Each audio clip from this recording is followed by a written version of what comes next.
আসসালামু আলাইকুম। আশা করছি যে যার অবস্থান থেকে সুস্থ ভালো আছেন। আলহামদুলিল্লাহ আমরাও বেশ ভালো আছি। সবজি দিয়ে মজার একটি ভাজির রেসিপি শেয়ার করব। আমন্ত্রণ জানাচ্ছি দিলরুবার হেসেলে।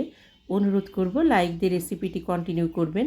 আশা করছি রেসিপিটি আপনাদের কাছে ভালো লাগবে। সবজিগুলো দেখে পরিমাপটা বুঝতে পেরেছেন। এখানে একটা গাজর, পেঁপে, ফুলকপি এবং ব্রোকলি নিয়েছি। ফুলকপি পরিমাপটা বেশি নিয়েছি, ব্রোকলি কম। পেঁপেটা বড় পেঁপের 4 ভাগের 1 ভাগ চাইনিজ কাট দিয়ে নিয়েছি। সেই সাথে খুব বড় সাইজের একটা পেঁয়াজ আমি একটু মোটা মোটা করে কেটে নিয়েছি। 3 কোয়া রসুন পাতলা করে কেটে নিয়েছি। 7-8টা কাঁচামরিচ, বড় কাঁচামরিচ মাঝখান থেকে কেটে নিয়েছি। গ্যাসের ফ্লেমটা অন করে কড়াইতে তেল দিয়ে দিব। তেলের পরিবর্তে আপনারা ইচ্ছে করলে বাটার ব্যবহার করতে পারেন। প্রথমে রসুন এবং পরে পেঁয়াজটাকে দিয়ে 1 মিনিটের মতো নেড়ে চেড়ে 1 চা চামচ আদা রসুন বাটা এবং হাফ চা চামচের মতো জিরা বাটা দেব। আমি চাইনিজ ভাজি না, দেশি ভাজিও না, 2 ভাজির মিশ্রণে একটি ভাজি রেসিপি শেয়ার করব। চাইনিজ ভাজি করলে আমি এখানে জিরা বাটাটা দিতাম না, শুধু আদা বাটা দিতাম। আমি মশলাটাকে খুব ভালোভাবে কষিয়ে নেব এবং মশলার থেকে কাঁচা গন্ধটা দূর হয়ে যাওয়ার পরে কেটে রাখা ফুলকপিগুলো দেব। আমি কোনো সবজি ভাপিয়ে নেইনি, একটু পাতলা করে কেটে নিয়েছি, দেখে বুঝতে পাচ্ছেন। ফুলকপিটা দিয়ে আমি নেড়ে চেড়ে ঢেকে প্রায় 3 মিনিটের মতো রান্না করব। ফুলকপিটা আমি প্রথমে দিয়েছি কারণ ফুলকপি একটু শক্ত এবং ফুলকপি ঢেকে রান্না করলে কালার চলে গেলেও দেখতে খারাপ লাগবে না। 3 মিনিট পরে নেড়ে চেড়ে বাকি যে সবজিগুলো ছিল সেই সবজিগুলো আমি এখানে দিয়ে দিব। পেঁপেটাকে আগে দেব কারণ পেঁপের কালার চেঞ্জ হলেও কোনো সমস্যা নেই।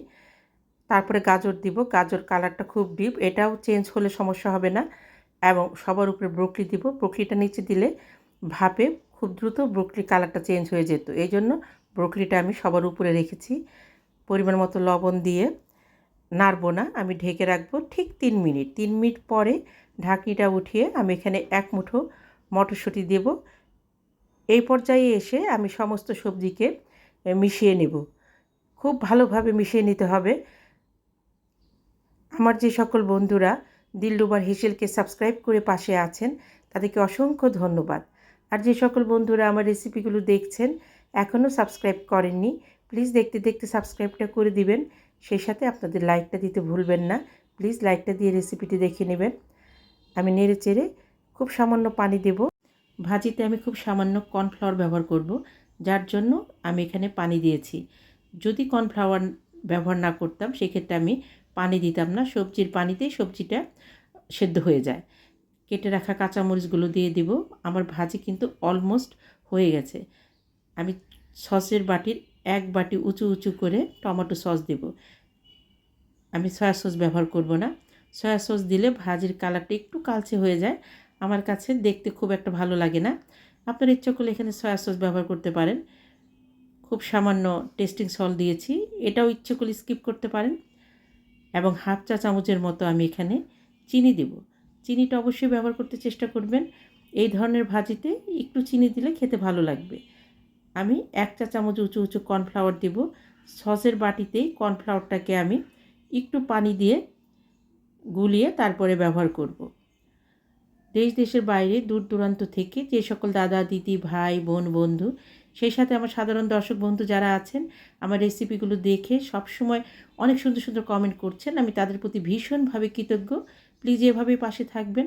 কর্নফ্লাওয়ারটা দেওয়ার পরে আমি প্রায় 1-1.5 মিনিটের মতো নেড়ে চেড়ে হাফ চা চামচের মতো হোয়াইট পেপার ক্রাশ করে দেব। ইচ্ছে করলে ব্ল্যাক পেপারও দিতে পারেন।